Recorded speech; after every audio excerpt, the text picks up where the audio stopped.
जैसा कि last episode में हमने देखा कि वो सभी वॉरियर्स फैंग पर अटैक कर रहे थे और फैंग उनके अटैक से बचने की कोशिश कर रहा होता है, पर वो सभी वॉरियर्स तादाद में बहुत ही ज्यादा थे, इसलिए फैंग उनका सामना नहीं कर पा रहा था और उनसे बचकर भागने लगता है। पर वो वॉरियर्स फैंग का पीछा नहीं छोड़ते और उसका पीछा करने लगते हैं। तो ये देखकर फैंग अपनी स्पीड को बढ़ा देता है, पर फिर भी वो वॉरियर उसका पीछा नहीं छोड़ते और एक ऐसा मूवमेंट आता है जब वो सभी वॉरियर्स फैंग को चारों तरफ से पकड़ लेते हैं और उसको अपने वैनम में कवर करने लगते हैं। फैंग अपनी फिजिकल स्ट्रेंथ को यूज करते हुए अपने आप को उनसे छुड़ाने की बहुत कोशिश करता है, पर नहीं छुड़ा पाता, इसलिए फैंग अपनी लाइटनिंग पावर को यूज करता है और उन सभी वॉरियर्स को एक बहुत ही जोरदार झटका देता है, जिससे वो सभी वॉरियर्स पीछे जाके गिरते हैं। इस मौके का फायदा उठाकर फैंग वहां से भाग जाता है और अपनी हेवनली फॉरबिडन शटल की स्पीड को भी बढ़ा देता है और भागते भागते फैंग फिर से 9 टनल्स के सामने आ जाता है। तो उन 9 टनल्स को देखकर फैंग भी सोच में पड़ जाता है कि अब मैं किस में जाऊं। फैंग अभी ये सोच ही रहा होता है कि तभी वहां पर एक ट्रैप एक्टिवेट हो जाता है और वो फैंग को एक बॉक्स में कैद कर लेता है। फैंग उस बॉक्स से बाहर निकलने की कोशिश करता है, पर वो बॉक्स एक इल्यूजन होता है। जैसे ही फैंग उस बॉक्स को टच करता है तो वहां पर बहुत सारे फैंग के डुप्लीकेट्स बन जाते हैं। फैंग उन सब को देखकर बहुत ही हैरान हो रहा होता है कि तभी हम देखते हैं फैंग वापस से उसी बॉक्स में आ जाता है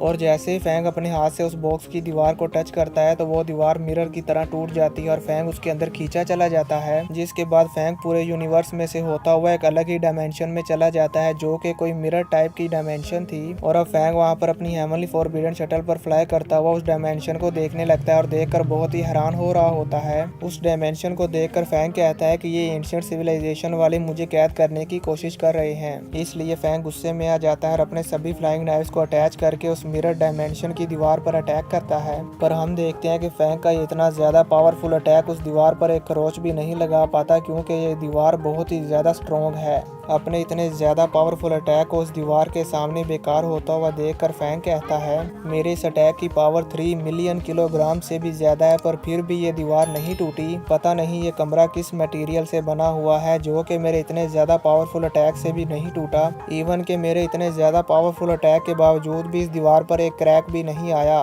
फैंग अभी ये सोच ही रहा होता है कि तभी फैंग की डिवाइस पर उसको आवाज सुनाई देती है, इलाइट डिसेबल लुवो फैंग, आपका इलाइट चैनल का डेथ मिशन अब ऑफिशियली स्टार्ट हो गया है। ये सुनकर फैंग उस रूम को बहुत ही ध्यान से देखने लगता है और अपने आसपास की जगह को चेक करने लगता है और कहता है कि ये तो एक सीक्रेट रूम है। तभी वहाँ की दीवार पर कुछ एंशिएंट सिविलाइजेशन की लैंग्वेज में लिखा हुआ आता है, तो फैंग का वो ट्रांसलेटर उसे ट्रांसलेट करके बताता है, ये मेंटल मास्टर के 312 बेसिक सीक्रेट्स हैं जो कि मास्टर इंग्रेव ने लिखे हुए हैं। अगर आप इन सभी बेसिक सीक्रेट्स को समझ पाएं और इन्हें सोल्व कर पाएं तो फिर आपको इस सीक्रेट रूम से बाहर जाने का एक मौका मिलेगा। ये सुनकर फैंग कहता है कि ये 312 टाइप के बेसिक्स हैं, पर ये मास्टर इनग्रेव कौन है जिसने ये सब कुछ लिखा है? मुझे इसका पता लगाने के लिए सीक्रेट रूम की सारी बेसिक्स को समझना होगा। तभी फैंग को उस रूम में एक आवाज़ सुनाई देती है जो कि फैंग का टेस्ट ले रही है। वो आवाज़ फैंग से कहती है कि आपके इस डेथ मिशन की ये रिक्वायरमेंट्स हैं जो मैं आपको बताने जा रही हूँ। आपको ये सीक्रेट रूम का डेथ मिशन 3 ईयर्स में सोल्व करना होगा, यानी कि आपके पास 3 साल की टाइम लिमिट है और इन 3 सालों तक आपको यहाँ पर जिंदा रहने के लिए सारे रिसोर्सेज दिए जाएंगे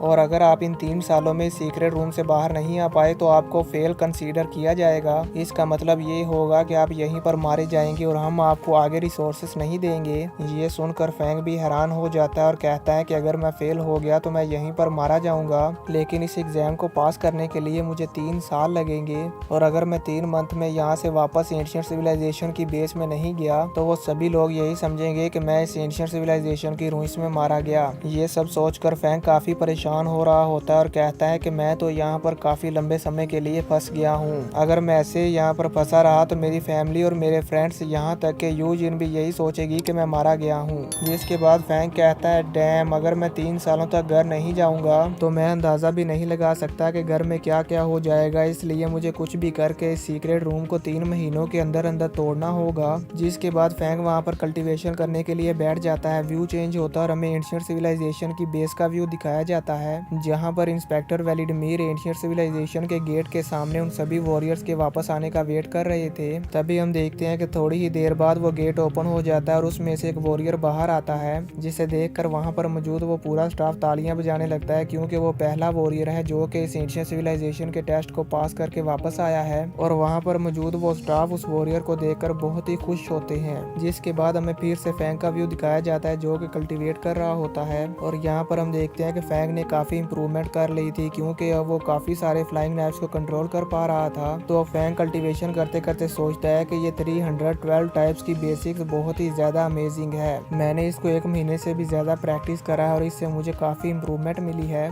पहले मैं अपने 6 फ्लाइंग नाइफ्स को कंट्रोल कर सकता था और अब मैं 7 फ्लाइंग नाइफ्स को कंट्रोल कर पा रहा हूँ और इस बार मैंने अपना ब्रेक थ्रू 5 दिनों में ही कर लिया है। अगर मैं इसी स्पीड के साथ आगे बढ़ता रहा तो फिर तो मैं 3 मंथ में बहुत ही ज़्यादा कल्टीवेट कर लूँगा। जिसके बाद फैंग वहाँ पर फिर से कल्टीवेशन करने लगता है और साथ ही साथ हमें वहाँ पर स्क्रीन पर उन सभी वॉरियर्स के नेम दिखाए जा रहे होते हैं जो कि एंशिएंट सिविलाइजेशन के अंदर एग्जाम देने के लिए गए थे, और इनमें से जो जो वॉरियर वहाँ पर डेड हो गया है उन सभी वॉरियर्स के नेम के नीचे लिखा हुआ आ रहा होता है कि ये वॉरियर अपने एग्जाम के टाइम में मारा गया है। जिसके बाद हम देखते हैं कि ऐसे ही डे बाय डे टाइम गुजरता रहता है और फैंग वहाँ पर कल्टीवेशन करता रहता है और ऐसे ही देखते देखते 2.5 महीने हो जाते हैं और कोई भी वॉरियर उस एग्जाम को पूरा करके वापस नहीं आया होता, सिवाय एक वॉरियर के जो कि एंशिएंट सिविलाइजेशन के अंदर गया था और वो 3 दिन के अंदर अंदर ही अपना एग्जाम पास करके वापस आ गया था। उसके बाद और कोई भी वॉरियर अभी तक वापस नहीं आया। इंस्पेक्टर वेलिडमीर भी वहाँ पर खड़े उन सभी वॉरियर्स पर नजर रख रहे थे और वो ये देखकर हैरान हो जाते हैं कि अब तक इतने ज्यादा वॉरियर्स मारे गए हैं। टोटल 3 वॉरियर्स अभी तक मारे गए हैं और 4 वॉरियर्स अभी तक वापस नहीं आए। जिसके बाद व्यू चेंज होता है और हम फैंग को देखते हैं जिसने 2.5 महीनों के अंदर अंदर बहुत ही ज्यादा इंप्रूवमेंट कर ली थी और इस बार फैंग की कल्टीवेशन भी काफी ज्यादा बढ़ गई थी, क्योंकि फैंग अब 10 फ्लाइंग नाइफ्स को कंट्रोल कर पा रहा है। जिसके बाद हम इंस्पेक्टर वेलिडमीर को देखते हैं जो कि वहाँ पर खड़े होकर मॉनिटर को देख रहे थे और वो कहते हैं कि 3 महीने पूरे हो गए हैं लेकिन अभी तक 4 गॉड ऑफ वार वॉरियर्स वापस नहीं आए। ये सब सोचते हुए इंस्पेक्टर वेलिडमीर वहाँ से जा ही रहे होते हैं कि तभी वो एंशिएंट सिविलाइजेशन का गेट ओपन होने लगता है। ये देखकर इंस्पेक्टर वेलिडमीर भी वहीं पर रुक जाता है और पीछे की तरफ घूम कर देखता है तो वो देखता है कि वो जो फैंग का फ्रेंड था टियानी उस गेट से बाहर आ रहा होता है और वो काफी ज्यादा बुरी हालत में होता है। वो बहुत ही मुश्किल से चल पा रहा होता है और वो गेट से बाहर आते ही वहाँ पर गिर जाता है। तो वहाँ पर मौजूद वो स्टाफ जाकर उसको उठाते हैं। जिसके बाद टियानियो मॉनिटर की तरफ देखता है और वहाँ पर वो फैंग को देखता है और फैंग को याद करता है और वहीं पर बेहोश हो जाता है और इसी के साथ हमारा ये एपिसोड खत्म हो